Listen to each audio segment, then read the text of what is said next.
Hi friends, happy morning to everyone. Let's welcome to my channel. ఈరోజు మనం ఈనాడు పేపర్ని ఇక్కడ సంబంధించిన ముఖ్య విషయాలు మనం తెలుసుకోబోతున్నాం. ఈనాడు సంచికైనటువంటి 17వ తారీఖు 5వ నెల 2021 సోమవారం నాటి సంచికని ఇక్కడ మనం చూస్తున్నాం. కాబోయే అమ్మను కాపాడుకుందాం, దానికి సంబంధించిన వివరాలు, పూర్తి వివరాలు 3వ పేజీలో మనం తెలుసుకుంటాం. పశ్చిమాన పెనుముప్పు, అరేబియా తీరం అతలాకుతలం, గుజరాత్ వైపు వెళ్తున్న తౌక్టే తుఫాన్, మహారాష్ట్రలోని భారీ వర్షాలు, గోవాలో బీభత్సం, కేరళ తీరాన్ని ముంచెత్తిన సముద్రం. ఇక్కడ కనుక చిత్రాన్ని కనుక చూసుకున్నట్లయితే గోవా రాజధాని పనాజీలో తుఫాన్ కారణంగా కూలిన చెట్లను తొలగిస్తున్న ఎన్డీఆర్ఎఫ్ బృందం. సో ఎంత తీవ్రంగా ఉందో అర్థమవుతుంది. దేశంలో పశ్చిమ తీరం ప్రకృతి వైపరీత్యం సుడిలో చిక్కుకుంది. కేరళ, కర్ణాటక, గోవా తీర ప్రాంతాలను తుడిచిపెట్టి 6 ప్రాణాలను హరించిన తౌక్టే తుఫాన్ ఆదివారం మరింతగా బలపడింది. అతి తీవ్ర తుఫాన్గా మారి గుజరాత్ తీరం వైపు పయనిస్తున్నట్టు వాతావరణ శాఖ ప్రకటించింది. ఇది ఉత్తర వాయవ్య దిశగా పయనించి సోమవారం సాయంత్రానికి గుజరాత్ తీరాన్ని తాకనుంది. మంగళవారం తెల్లవారుజామున పోర్బందర్, మహువాల మధ్య తీరాన్ని దాటనుంది అని వెల్లడించింది. ఆదివారం సాయంత్రం 5:30 గంటల సమయానికి తుఫాన్ గంటకు 11 కిలోమీటర్ల వేగంతో ముందు కదులుతుంది. ఈ నేపథ్యంలో గుజరాత్తో పాటు కేంద్రపాలిత ప్రాంతాలైన దీవ్, దమన్లలో ఎల్లో అలర్ట్ ప్రకటించింది. సో తౌక్టే తుఫాన్ యొక్క ప్రభావం కేరళ, కర్ణాటక, గోవా ప్రాంతాల్లో చాలా విపరీతంగా ఉంది. అది గుజరాత్ తీరం వైపు వెళ్తుందని చెప్పేసి ఇక్కడ ఇవ్వడం జరిగింది. కోవాక్సిన్ మరో ఘనత, భారత్ బ్రిటన్ స్ట్రెయిన్లపై సమర్థంగా పనిచేస్తుంది. ఎన్ఐవి ఐసీఎంఆర్ సంయుక్త అధ్యయనంలో వెల్లడి. భారత్ బయోటెక్ అభివృద్ధి చేసిన కోవాక్సిన్ టీకా భారత్ బ్రిటన్ రకం కరోనా స్ట్రెయిన్లపై సమర్థంగా పనిచేస్తున్నట్టు తెలిపింది. National institute of virology, Indian council of medical sciences సంయుక్తంగా చేసిన అధ్యయనంలో ఇది వెల్లడైనట్లు భారత్ బయోటెక్ ఆదివారం ఒక ప్రకటనలో తెలిపింది. భారత్లో వెలుగు చూసినటువంటి B1617, బ్రిటన్ రకం B117 స్ట్రెయిన్లను ఈ వ్యాక్సిన్ అంతం చేయగలదని అధ్యయనం స్పష్టం చేసిందని వివరించింది. సో కోవాక్సిన్ కనుక తీసుకున్నట్లయితే భారత్ రకం మరియు బ్రిటన్ రకం స్ట్రెయిన్లను అది సమూలంగా నిర్మూలిస్తుందని చెప్పేసి ఇక్కడ ఇవ్వడం అనేది జరిగింది. కరోనాకు మరో ఔషధం ఇక్కడ వచ్చింది. 2DG ఔషధం విడుదల నేడే. కోవిడ్ చికిత్సలో కొత్త మందు తొలి విడతలో అందుబాటులోకి 10,000 పొట్లాలు జూన్లో మార్కెట్లోకి వచ్చే అవకాశం. సో ఇక్కడ ఈనాడుతో DRDO chairman doctor G Satheesh Reddy, కంటికి కనిపించని కోవిడ్ వైరస్ కట్టడికి ఏడాది కాలంగా శ్రమిస్తున్న రక్షణ పరిశోధన అభివృద్ధి సంస్థ శుభవార్త తెలిపింది. కోవిడ్ చికిత్సలో ఉపయోగించే 2DG ఔషధాన్ని సోమవారం విడుదల చేయనున్నట్లు ప్రకటించింది. ఈ ఔషధాన్ని గతంలో క్యాన్సర్ కోసం తయారు చేశారు. శరీరంలో క్యాన్సర్ కణాలకు గ్లూకోజ్ అందకుండా ఈ మందు అడ్డుకుంటుందని అప్పట్లో శాస్త్రవేత్తలు పేర్కొన్నారు. అదే సూత్రాన్ని కోవిడ్ వైరస్కు అన్వయించుకుని పరిశోధన ప్రారంభించారు. చిన్న ఆక్సిజన్ సిలిండర్లు ఎప్పుడు అందుబాటులోకి వస్తాయి అని చెప్పేసి DRDO chairman G Satheesh Reddy గారిని ప్రశ్నించగా, 10 లీటర్ల సెల్ఫ్ రెగ్యులేటరీ ఆక్సిజన్ సిలిండర్లు ఇవి. ఎలక్ట్రానిక్ యూనిట్, SpO2 రీడింగ్, మాస్క్తో కూడి ఉంటుంది. ఆసుపత్రి పడక అవసరం లేకుండా వీటిని ఇంట్లోనే ఉపయోగించుకోవచ్చు. వారం రోజుల్లో వీటిని అందుబాటులోకి తెస్తున్నాం అని చెప్పేసి DRDO chairman doctor G Satheesh Reddy తెలిపారు. సో కోవిడ్ నివారణలో మరొక కొత్త ఔషధం రావడం చాలా సంతోషదాయకం, ఆనందదాయకం. కేసులు తగ్గుతున్న ఆగని మృత్యుకోశ. ఒక్కరోజులో దేశవ్యాప్తంగా కరోనాతో 4,077 మంది మృతి. రాష్ట్రంలో కొత్తగా 3,816 మందికి కోవిడ్, మరో 27 మంది మృతి. ఏపీలో 24,171 కేసులు. హైదరాబాద్కు స్పుత్నిక్ V టీకాలు, 2వ విడతలో 60,000 డోసులు దేశంలో నేటి నుంచి పంపిణీ. స్పుత్నిక్ V టీకాలు కూడా అందుబాటులోకి రానున్నాయి. దానికి సంబంధించిన వివరాలు తర్వాత పేజీలో తెలుసుకుంటాం. ఇక్కడ గాజాలో విధ్వంసం కొనసాగిన ఇజ్రాయెల్ వైమానిక దాడులు, 42 మంది మృతి, 3 భవనాలు నీలమట్టం, హమాస్ నాయకులపైన గురి. గాజాలో కూలిన భవనాల శిథిలాల నుంచి బాలుడు మృతదేహాన్ని బయటకు తీస్తున్న పాలస్తీనియన్లు. సో పాలస్తీనాలోని గాజా ప్రాంతంలో ఇజ్రాయెల్ వైమానిక దాడులు కొనసాగిస్తుంది. సో దీని ద్వారా ఇక్కడ చిత్రం ఎంత బాధాకరంగా ఉందో ఇక్కడ చూస్తున్నాం. ఇది సంగతి కనుక ఇక్కడ తీసుకున్నట్లయితే శ్రీధర్ గారు మంచి కార్టూన్ అని ఇవ్వడం జరిగింది. కేంద్రం నాసిరకం వెంటిలేటర్లు ఇచ్చింది, రాష్ట్రాలు నాసిరకం ఉంటే ఊరుకోం. కేంద్రం నాసిరకం వెంటిలేటర్లను ఇచ్చిందని చెప్పేసి రాష్ట్రాలు ప్రకటించాయి, కానీ నాసిరకం అంటే ఊరుకోమని చెప్పేసి కేంద్రం ప్రకటించింది. వెంటిలేటర్లతో కేంద్ర రాష్ట్రాలు కొట్టుకుంటున్నాయి, అది తేలగానే తెచ్చి నీకు అమరుస్తా అని చెప్పేసి ఇక్కడ నర్స్ పేషెంట్కి ఇక్కడ అనడం ఇక్కడ చూస్తున్నాం. తౌక్టే తుఫాన్ కారణంగా ఆదివారం మంగళూరు సమీపంలోని సూరత్కాల్ బీచ్ వద్ద భగవతి ప్రేమ్ సింకెన్ డ్రెడ్జర్ను తాకుతున్న అలలు. సో ఇంత ఎంత తీవ్రంగా ఉంది ఇక్కడ తెలుస్తుంది మనకి. చిక్మగళూరు సమీపంలోని బీదర్హలి వద్ద పెనుగాలులకు కూలిపోయిన విద్యుత్ స్తంభాలు. తౌక్టే అంటే పెద్ద శబ్దం చేసే బల్లి. ఈసారి వచ్చిన తుఫాన్కు పేరు పెట్టింది మయన్మార్. భారత్లో ఈ ఏడాది వచ్చిన మొదటి తుఫాన్ తౌక్టే. దీని కారణంగా తీర ప్రాంత రాష్ట్రాలు ఉక్కిరిబిక్కిరి అవుతున్నాయి. తౌక్టే అనే పేరును మయన్మార్ పెట్టింది. బర్మీస్ భాషలో తౌక్టే అంటే పెద్దగా శబ్దం చేసే బల్లి. చీకట్లోనూ చూడగలదు. ప్రస్తావించడంలోనూ గుర్తుపెట్టుకోవడంలో సౌలభ్యం కోసం బంగ్లాదేశ్, భారత్, మాల్దీవులు, మయన్మార్, ఒమన్, పాకిస్తాన్, శ్రీలంక, థాయిలాండ్లు తమ దేశాలను తాకిన తుఫాన్లకు పేర్లు పెట్టాలని నిర్ణయించుకున్న విషయం తెలిసిందే. ఈ క్రమంలోనే మయన్మార్ పెట్టిన ఈ పేరును ఈ తుఫాన్కు ఇచ్చారు. గతేడాది వచ్చిన ఆంఫన్ తుఫాన్ పేరును థాయిలాండ్ సూచించింది. సో ఇక్కడ తౌక్టే తుఫాన్ భారత్ను కేరళ, కర్ణాటక, గోవా రాష్ట్రాలను అతలాకుతలం చేసిన సందర్భంలో అవి గుజరాత్ను చేరుతున్న సందర్భంలో వాటికి పేరు పెట్టింది తౌక్టే తుఫాన్ అని పెట్టింది, మయన్మార్ అని పెట్టింది. ఇంతకుముందు వచ్చినట్టు ఆంఫన్ తుఫాన్ పేరును థాయిలాండ్ సూచించిందని చెప్పేసి ఇక్కడ ఇవ్వడం జరిగింది. రాష్ట్రంలో పలుచోట్ల వర్షాలు. అరేబియా సముద్రంలో ఏర్పడిన తుఫాన్తో రాష్ట్ర వ్యాప్తంగా పలుచోట్ల విస్తారంగా వర్షాలు కురుస్తున్నాయి. సో తెలంగాణలో అక్కడక్కడ ఉరుములు మెరుపులతో ఒక మాదిరి వర్షాలు కురిసే అవకాశాలున్నాయని వాతావరణ శాఖ తెలిపింది. వర్షాలతో పంట నష్టాలు. వర్షాలు పడుతున్నందున పంటలు తడిచి పాడైపోతున్నాయని రైతులు వాపోతున్నారు. వరి ధాన్యాన్ని అమ్మడానికి రైతులు కొనుగోలు కేంద్రాల వద్ద ఆరబోశారు. వర్షాలకు అవి నీట మునిగి తడిచి పాడవుతున్నాయని అన్నదాతలు వాపోతున్నారు. పలు చోట్ల మామిడి చెట్ల కాయలు నేలరాలాయి.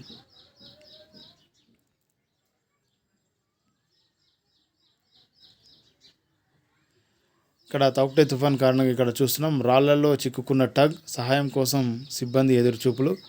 భట్కల్ సమీపంలో తీరం వద్ద సహాయ చర్యలు. ఒడ్డుకు చేరాల్సిన ఓ టగ్ తుఫాన్ కారణంగా రాళ్లలో చిక్కుంది. కర్ణాటకలోని ఉడిపి సమీపంలో కాపు తీరం వద్ద ఆదివారం ఈ సంఘటన చోటు చేసుకుంది. సో వాళ్ళని వెలికి తీయడానికి సహాయ సిబ్బంది చేస్తున్నారు.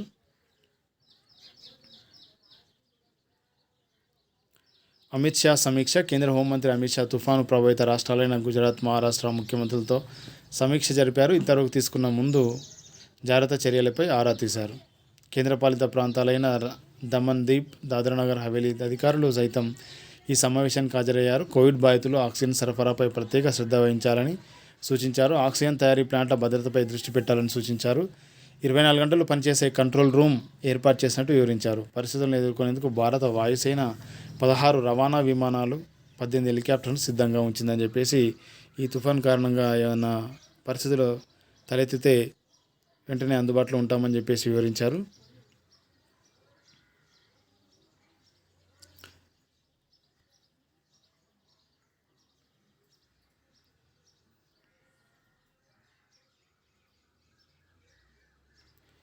అప్పులు చేసి పెడితే తిప్పలు పెడతారా అని చెప్పేసి మధ్యాహ్న భోజనం బిల్లుల కోసం ఎదురుచూపులు. గౌరవ వేతనం ఇవ్వలేదు. 30,000 మంది వంట కార్మికుల దీనావస్థ. కరోనా కాలంలో అప్పులు పుట్టడమే గగనం. ఈ పరిస్థితుల్లో వ్యాపారం బతిమలాడుకొని సరుకులు తెచ్చారు. ఇది తెలిసిన వారి వద్ద ఉద్దరకు డబ్బులు తెచ్చి విద్యార్థులకు 2 నెలల పాటు మధ్యాహ్న భోజనం వండి పెట్టారు. అలాంటి వంట కార్మికులకు 3 నెలలు గడుస్తున్న పాఠశాల విద్యాశాఖ బిల్లులు మంజూరు చేయలేదు. అంటే పాఠశాలలో మధ్యాహ్న భోజనం ఏజెన్సీలకు డబ్బులు ఇవ్వలేదని చెప్పేసి రాష్ట్ర ప్రభుత్వం మీద ఇది చేస్తున్నారు. సో వాళ్ళ అంతా కూడా ఎక్కడెక్కడో అప్పులు తీసుకొచ్చి ఆ యొక్క వంట చేసి పెట్టారు కాబట్టి వాళ్ళకు తొందరగా ఇవ్వాల్సిన అవసరం ఎంతైనా ఉంది.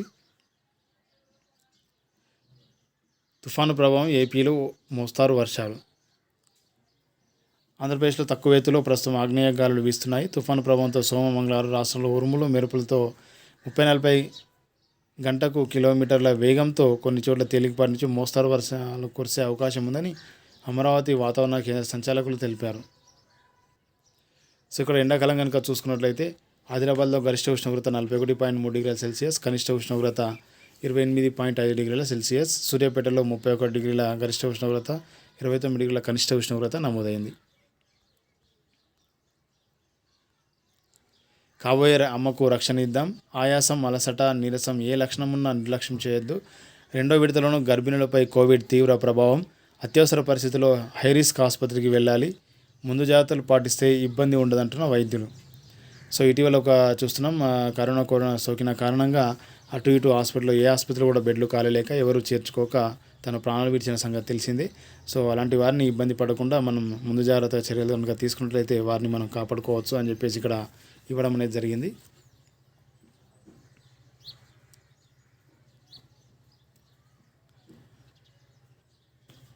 అక్కడ దొరక్క ఇక్కడ ఉపయోగపడక దక్షిణ మధ్య రైల్వేలో ఖాళీగా 400లకు పైగా కోవిడ్ కోచ్లు ఏడాది క్రితమే సిద్ధం, నేటికి వినియోగంలోకి రాని వైనం.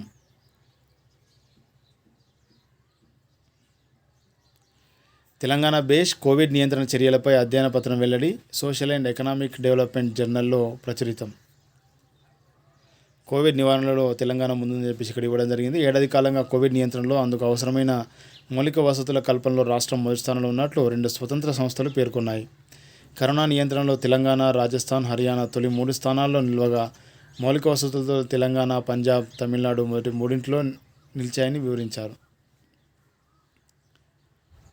కరోనాపై బహుముఖ పోరు, రాజకీయాలకు అతీతంగా కార్యాచరణ. మంత్రి కేటీఆర్ రాష్ట్రానికి 200 ఆక్సిజన్ కాన్సంట్రేటర్లు చైనా నుంచి తెప్పించి విరాళంగా ఇచ్చిన గ్రీన్కో. శంషాబాద్ విమానాశ్రయంలో మంత్రికి అందజేత. గ్రీన్కో విరాళంగా ఇచ్చిన ఆక్సిజన్ కాన్సంట్రేటర్లను పరిశీలిస్తున్న మంత్రి కేటీఆర్, సిఎస్ సోమేష్ కుమార్, గ్రీన్కో ప్రతినిధులు. గ్రీన్కో సంస్థ 200 ఆక్సిజన్ కాన్సంట్రేటర్లను రాష్ట్రానికి అందించడం అభినందనీయం. కష్టకాలంలో సాయానికి ముందుకొచ్చిన ఇండిగో సంస్థ యాజమాన్యానికి కృతజ్ఞతలు. ఇప్పటికే రాష్ట్రంలోని పలు కార్పొరేట్ సంస్థలు ప్రభుత్వానికి వివిధ రకాల సహాయ సహకారాలు అందించేందుకు ముందుకు వస్తున్నాయి. మరిన్ని సంస్థలు కలిసి రావాలని చెప్పేసి మంత్రి కేటీఆర్ కోరడం అనేది జరిగింది. కోవాక్సిన్ 2వ డోస్ పంపిణీ వాయిదా. రాష్ట్రంలో కోవాక్సిన్ టీకా నిల్వలు సరైనంతగా లేకపోవడం, కేంద్రం నుంచి కొత్త స్టాకు రాకపోవడంతో 45 ఏళ్లు పైబడిన వారికి 2వ డోస్ టీకా పంపిణీ వాయిదా వేస్తున్నట్టు ప్రజారోగ్య సంచాలకులు శ్రీనివాసరావు తెలిపారు. 2వ డోస్ టీకా పంపిణీ ఎప్పుడు ప్రారంభిస్తామన్న విషయాన్ని త్వరలోనే వెల్లడిస్తామని ఆయన పేర్కొన్నారు. సో కోవాక్సిన్ రెండో డోసు సంబంధించినటువంటి టీకాను వాయిదా వేసినట్టు ఇక్కడ తెలంగాణ ప్రభుత్వం ప్రకటించింది. సో ఎప్పుడు అందుబాటులోకి వస్తాయన్న విషయాన్ని త్వరలోనే వెల్లడిస్తామని చెప్పేసి చెప్పింది. హైదరాబాద్కు స్పుత్నిక్ వి టీకాలు 2వ విడతలో చేరుకున్న 60,000 డోసులు దేశంలో నేటి నుంచి పంపిణీ ప్రారంభం. తెలంగాణకు 70,000 రెమ్డెసివిర్లు. ఈ నెల 23వ తేదీ వరకు ఆంధ్రప్రదేశ్కు 1.45 లక్షలు, తెలంగాణకు 70,000 రెమ్డెసివిర్ ఇంజక్షన్లు కేటాయిస్తూ కేంద్ర రసాయనాల శాఖ ఉత్తర్వులు జారీ చేసింది. సో రెమ్డెసివిర్లు కూడా అందుబాటులోకి రానున్నాయి. సో స్పుత్నిక్ వి టీకాలు కూడా దాదాపుగా రష్యాకు చెందిన స్పుత్నిక్ వి టీకాలు ఆదివారం హైదరాబాద్కు చేరుకున్నాయి. 2వ విడత కింద 60,000 డోసులు ప్రత్యేక విమానంలో శంషాబాద్ విమానాశ్రయానికి తీసుకొచ్చారు. వాటిని డాక్టర్ రెడ్డిస్ ల్యాబ్కు తరలించారు. ఈ నెల 1న మొదటి విడత కింద 1.50 లక్షల డోసులు చేరిన విషయం తెలిసిందే. కోవాక్సిన్, కోవిషీల్డ్తో పాటు భారత్లో అత్యవసర వినియోగానికి స్పుత్నిక్ వి టీకాను కేంద్ర ప్రభుత్వం అనుమతి ఇచ్చిన విషయం విదితమే. సోమవారం నుంచి దేశంలో ఈ టీకా పంపిణీ ప్రారంభం కానుంది. ఇప్పటికే డాక్టర్ రెడ్డిస్ టీకా ధరను ఒక్కో డోసుకు $995 నిర్ణయించింది. ప్రాణవాయువు వచ్చింది. రాష్ట్రానికి 120 టన్నుల ఆక్సిజన్. 6వ ఆక్సిజన్ ఎక్స్ప్రెస్ రాష్ట్రానికి 120 టన్నుల ద్రవరూప ఆక్సిజన్ తీసుకొచ్చింది. ఒడిశాలోని కళింగనగర్ నుంచి రైలు ఆదివారం సాయంత్రం సనత్నగర్ కంటైనర్ డిపోకు చేరుకుంది. అందులోని ట్యాంకర్ నుంచి పైపు ద్వారా లారీ ట్యాంకర్లో ప్రాణవాయువు నింపి ఆసుపత్రులకు పంపించారు.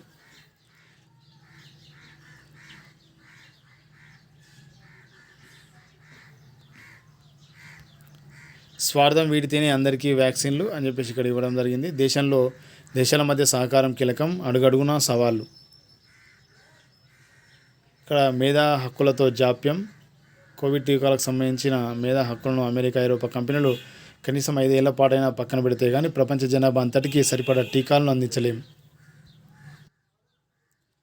అడుగడుగునా సవాళ్ళు ఏర్పడుతున్నాయని చెప్పేసి ఇక్కడ ఇవ్వడం జరిగింది. వ్యాక్సిన్ కంపెనీలు ఎంతసేపటికి లాభాల కోసమే పాకులాడుతుంటే కరోనా వైరస్ ఉత్పరివర్తనలోనై ప్రపంచమంతటా వ్యాపిస్తుంది. ఇలా రూపాంతరం చెందిన వైరస్ల బారి నుంచి టీకాలు వేసుకున్న వారు తప్పించుకోలేకపోవచ్చు. ఆరోగ్యపరంగా అత్యవసర పరిస్థితులు ఏర్పడినప్పుడు కంపెనీలకున్న మేధా హక్కులను ప్రభుత్వాలు సస్పెండ్ చేసి మందులు, టీకాలు ఉత్పత్తి చేయడానికి ట్రిప్స్ అనే అంతర్జాతీయ చట్టం వీలు కల్పిస్తుంది. ఈ పద్ధతిలో ప్రపంచమంతటికి టీకాలు సరఫరా చేయగల శక్తి చైనా, భారత్, రష్యా, బ్రెజిల్ దక్షిణాఫ్రికా దేశాలకు ఉంది. కానీ మేధా హక్కులను పక్కన పెట్టి తామే ఉత్పత్తి చేస్తే అమెరికా, ఐరోపా దేశాల ఆగ్రహాన్ని ఎదుర్కోవాల్సి వస్తుందని సంకోచిస్తున్నాయి. మేధా హక్కులను తాత్కాలికంగా ఎత్తివేసినా తమ లాభాలు దెబ్బతింటాయని, వైరస్ ఉత్పరివర్తనలు అధిగమించే కొత్త రకం టీకాల అభివృద్ధికి పెట్టుబడులు సమకూరవని ఫార్మా కంపెనీలు వాదిస్తున్నాయి. ఈ వాదన సహేతుకంగా అనిపించినా దాంట్లో చాలా లొసుగులు ఉన్నాయి. ఉదాహరణకు ఫైజర్, బయాన్టెక్, మోడర్న్ కంపెనీలు తయారు చేస్తున్న టీకాలకు మొదట్లో సాంకేతిక సహాయం అందించింది అమెరికా ప్రభుత్వ సంస్థలే. జాతీయ ఆరోగ్య పరిరక్షణ సంస్థ ఆర్థిక సహాయంతో పెన్సిల్వేనియా విశ్వవిద్యాలయ పరిశోధకులు రూపొందించిన కొన్ని పరిజ్ఞానాలను బయోటెక్, మోడర్న్ వ్యాక్సిన్ల తయారీలో ఉపయోగిస్తున్నారు. ఈ పరిజ్ఞానాలపై పేటెంట్లు ఇప్పటికీ ఆ విశ్వవిద్యాలయానికి సొంతం. వాటిని ఉపలైసెన్స్ మీద టీకా కంపెనీలకు ఇచ్చింది. సో అన్ని దేశాలు కలిసి వస్తేనే, వాటి యొక్క మేధా హక్కులను రద్దు చేసుకుంటేనే ప్రపంచ దేశాలన్నిటికీ కూడా కోవిడ్ వ్యాక్సిన్ అందుబాటులోకి తెచ్చే అవకాశం ఉంటుంది. కాబట్టి అలాంటి దిశగా అడుగులేయాలని చెప్పేసి ఇక్కడ ఇవ్వడం జరిగింది. ఈ విడతలతో అనర్థాలెన్నో, పునర్వినియోగమే మానవాళికి క్షేమం. సో సాంకేతిక విప్లవం వెలువరిస్తున్న తరుణంలో ఆధునిక పరికరాల వినియోగం అంతకంతకు పెరుగుతుంది. ఎలక్ట్రానిక్ యుగంలో పలు నూతన ఆవిష్కరణలు నిత్యకృతమవుతున్నాయి. ఎలక్ట్రానిక్ పరికరాల వాడకం పెరగడం వల్ల వాటి వ్యర్థాలు ఎక్కువై జనజీవనానికి హాని కలిగించే ప్రమాదం ఉంది అని చెప్పేసి ఇక్కడ ఇవ్వడం జరిగింది. భారత ముంగిట సదవకాశం, G7 సదస్సుకు ఆహ్వానం. కరోనా సంక్షోభంతో విలవిలాడుతున్న ప్రపంచాన్ని పునర్నిర్మించే లక్ష్యంతో ఈ ఏడాది జూన్లో బ్రిటన్ G7 సదస్సును నిర్వహించనుంది. G7లో Canada, France, Germany, Italy, Japan, America, Britain సభ్యదేశాలుగా ఉన్నాయి. ఈసారి సదస్సులో పాల్గొనాలంటూ భారత్ను ఆహ్వానించారు బ్రిటన్ ప్రధాని బోరిస్ జాన్సన్.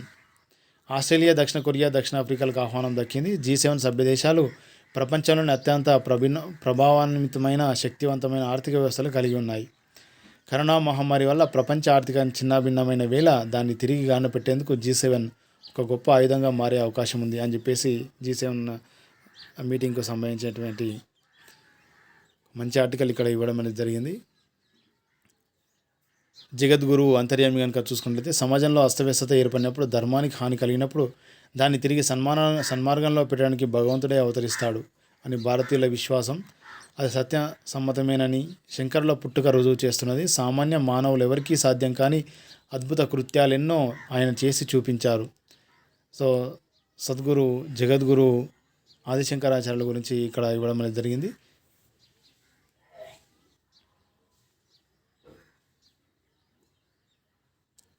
ఇక్కడ ఛాంపియన్ కనుక చూసుకున్నట్లయితే, మ్యాచ్లకు ముందు నిద్రలేని రాత్రులు అని సచిన్ ఇక్కడ వివరించడం జరిగింది. 24 ఏళ్ల కెరీర్లో చాలా భాగం ఆదుర్దాకు గురయ్యానని క్రికెట్ దిగ్గజం సచిన్ టెండూల్కర్ అన్నారు. మ్యాచ్కు ముందు గుబులు తన సన్నాహంలో భాగమేనని తాను కాలక్రమంలో గ్రహించానని చెప్పాడు. ఓ కార్యక్రమం సందర్భంగా మానసిక ఆరోగ్యం గురించి అతను మాట్లాడుతూ, మ్యాచ్కు భౌతికంగానే కాదు మానసికంగానూ సన్నద్ధం కావాలని కాలక్రమంలో తెలుసుకున్నా. నేను మైదానంలో అడుగుపెట్టడానికి చాలా ముందే నా మదిలో మ్యాచ్ మొదలవుతుంది. ఒత్తిడి చాలా ఎక్కువగా ఉంటుంది అని సచిన్ అన్నాడు. సో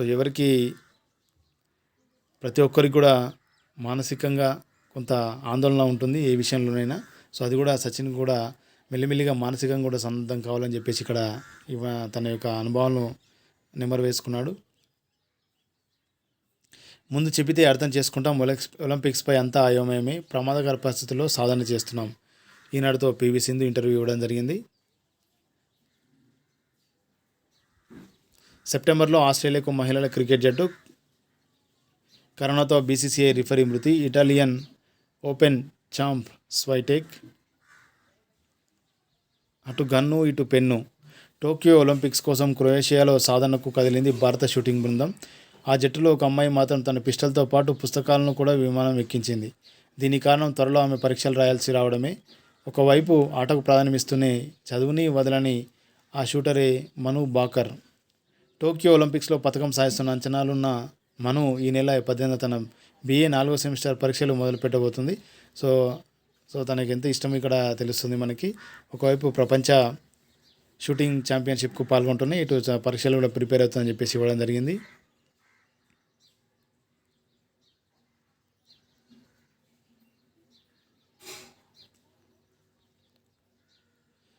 వసుంధరానికి ఇక్కడ చూసుకుంటే, అమ్మలు అమృత మూర్తులు అని చెప్పేసి ఒక మంచి ఆర్టికల్ అనేది ఇక్కడ ఇచ్చారు. కోటిశోడైనా కూలి అయినా కాలే కడుపులో గుప్పెడు మెతుకులు పడకపోతే ప్రాణం విలవిల్లాడిపోతుంది. అందులోనూ కరోనా కాలంలో అయిన వారంతా దూరంగా ఉండడం, ఇంటిల్లిపాది వ్యాధి బారిన పడటం, పేదరికం సమస్యలు రకరకాలు. ఇలాంటి వారి కోసమే కొందరు మహిళలు అన్నపూర్ణులై నిలుస్తున్నారు. వారెవరో తెలియకపోయినా మీరు కోలుకుంటే చాలంటూ ఉచితంగా పోషకాహార భోజనాన్ని రోగుల ఇళ్ళకే పంపుతున్నారు. సో చూడండి వాళ్ళ యొక్క సేవా దృక్పథం ఎలా ఉందో.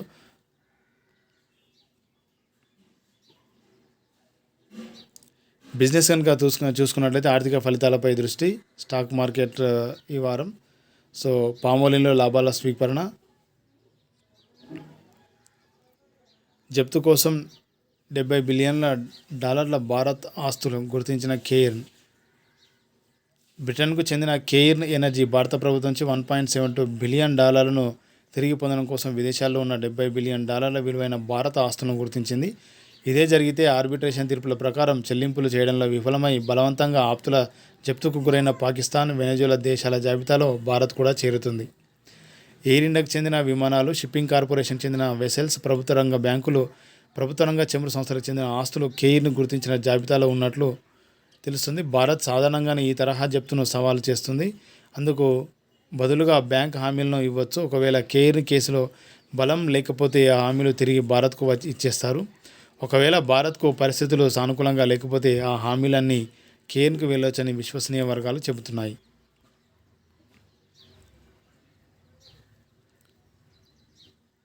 $5.5 కోట్ల మందికి ఎయిర్టెల్ ఉచిత ఆఫర్. ఎయిర్టెల్ తన 5.5 కోట్ల అల్పాదాయ వినియోగదారులకు 49 రీఛార్జ్ ప్యాక్ను ఉచితంగా అందించినట్లు ప్రకటించింది.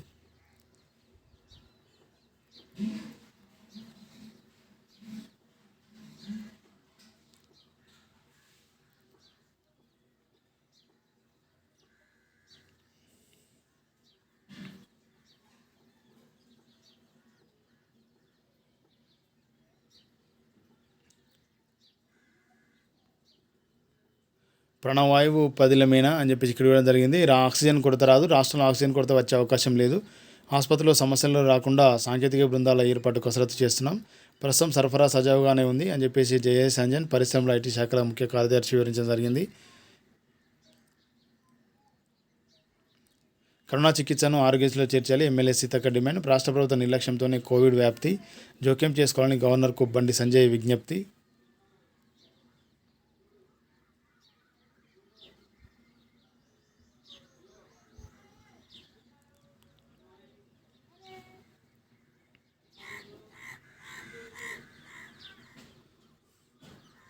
తెరాస ఈటెల వర్గీయుల ఘర్షణ.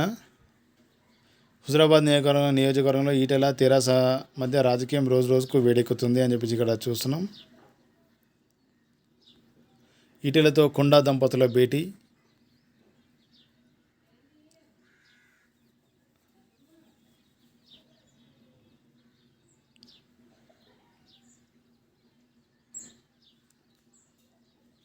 భారత్ నుంచి ప్రయాణాల నిషేధంలో జాప్యం. బ్రిటన్ ప్రభుత్వం విపక్షాల విమర్శలు. భారత్తో కరోనా వైరస్ ఉత్పరివర్తనాలు చెందుతున్నట్లు సమాచారం అందిన ఆ దేశం నుంచి ప్రయాణాలను నిషేధించడంలో ఆలస్యం చేసినందుకు బోరిస్ జాన్సన్ ప్రభుత్వం విమర్శలు వస్తున్నాయి. ఏప్రిల్ 9 బంగ్లాదేశ్, పాకిస్తాన్లో రెడ్ లిస్టులో పెట్టగా భారత్ విషయంలో మాత్రం జాప్యం చేయడం ఏంటని ప్రతిపక్షాలు ప్రశ్నించాయి. ఈ సమయంలోనే భారత్లో కరోనా వైరస్ B.1.617.2 VOCగా మార్పు చెందినని గుర్తు చేస్తున్నాయి. అయితే ఈ విషయంలో జాగ్రత్తగా వివరించినట్టు ప్రభుత్వం వివరణ ఇచ్చింది. ఉద్రిక్తతల నివారణకు తక్షణ చర్యలు చేపట్టాలి భారత్. ఇజ్రాయెల్ గాజా ఉద్రిక్తతలపై ఐక్యరాజ్యసమితిలో భారత్ ఆందోళన వ్యక్తం చేసింది. 2 వర్గాలు నియంత్రణ పాటించాలని, ఉద్రిక్తతల విచారణకు తక్షణం చర్యలు తీసుకోవాలని కోరింది. గాజా పరిస్థితిపై చర్చించడానికి ఆదివారం ఐక్యరాజ్యసమితి భద్రతా మండలి సమావేశమైంది. ఇందులో భారత శాశ్వత ప్రతినిధి తిరుమూర్తి మాట్లాడుతూ గత కొన్ని రోజులుగా గాజా, వెస్ట్ బ్యాంక్, ఇతర ప్రాంతాల్లో జరుగుతున్న హింసను ఖండించారు. గాజా నుంచి విరామం లేకుండా పౌర నివాసాలపై జరుగుతున్న రాకెట్ దాడులను తప్పుపట్టారు. దీనికి ప్రతిగా జరుగుతున్న దాడుల్లో మహిళలు, చిన్నారులు ప్రాణాలు కోల్పోతున్నారని ఆవేదన వ్యక్తం చేశారు. సో గాజాలో తక్షణ నివారణ చర్యలు చేపట్టాలని చెప్పేసి ఐక్యరాజ్య సమితిలో శాశ్వత ప్రతినిధి తిరుమూర్తి భారత్ తరపున మాట్లాడమని జరిగింది. వచ్చే ఏడాది శీతాకాల సమావేశాలు నూతన భవనంలోనే.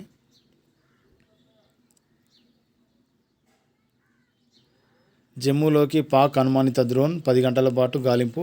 స్కాట్లాండ్ ఎంపీగా భారతీయ మూలాలున్న వ్యక్తి ఎన్నికయ్యారు.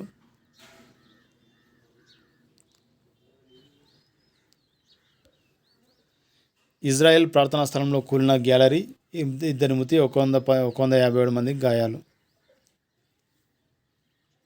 బంగ్లాదేశ్లో జమాత్ సీనియర్ నేత అరెస్ట్, మోదీ పర్యటన సందర్భంగా హింసకు కుట్ర జరుగుతున్న కారణంగా అతన్ని అరెస్ట్ చేయడం అనేది జరిగింది.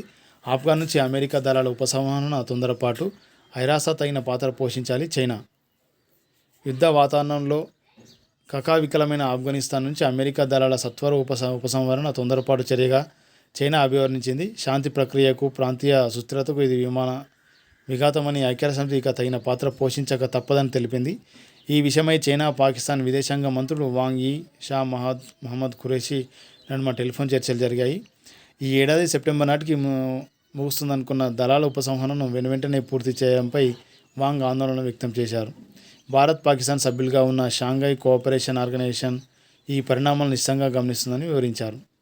పాకిస్తాన్కు అన్ని విధాలా అండగా ఉన్న చైనాకు ఖురేషీ కృతజ్ఞతలు తెలిపారు. ఆసుపత్రి అవసరం 0.06% మందికి, వ్యాక్సిన్ వేయించుకున్న వారిలో 97.38% మందికి రక్షణ. అపోలో ఇంద్రప్రస్థ ఆసుపత్రి అధ్యయనంలో వెల్లడి. కొలంబియాలో ప్రభుత్వ సేవలు, వేతనాలు, పెన్షన్లు పన్ను పెంపును నిరసిస్తూ ఆదివారం బొగోటాలో నిరసన కార్యక్రమంలో పాల్గొన్న స్థానిక ప్రజలు.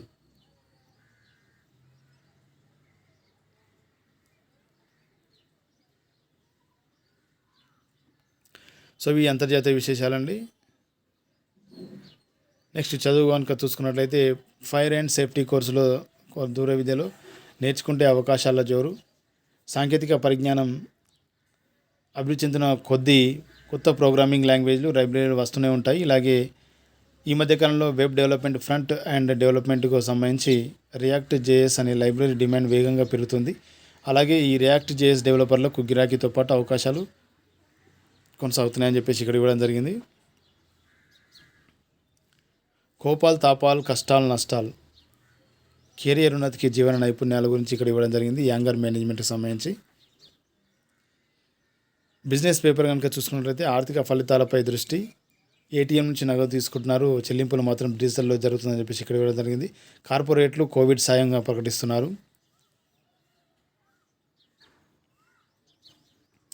గురువు చెప్తే వినాలి అందే మంచి కథ ఇక్కడ ఇవ్వడం జరిగింది. రాయగలరా పదాలు అంటే వాటి యొక్క సూచనలు ఇచ్చేసి పదాలు రాయమని చెప్పేసి ఇక్కడ ఇచ్చారు. గజిబిజి పట్టికలో పదాలు, వాక్యాల్లో పేర్లు, వాటికి సంబంధించిన బొమ్మలు, రకరకాల క్విజ్ కార్యక్రమాలు, నేనెవరిని అని చెప్పేసి ఐపుజీ పేపర్లు ఇవ్వడం జరిగింది.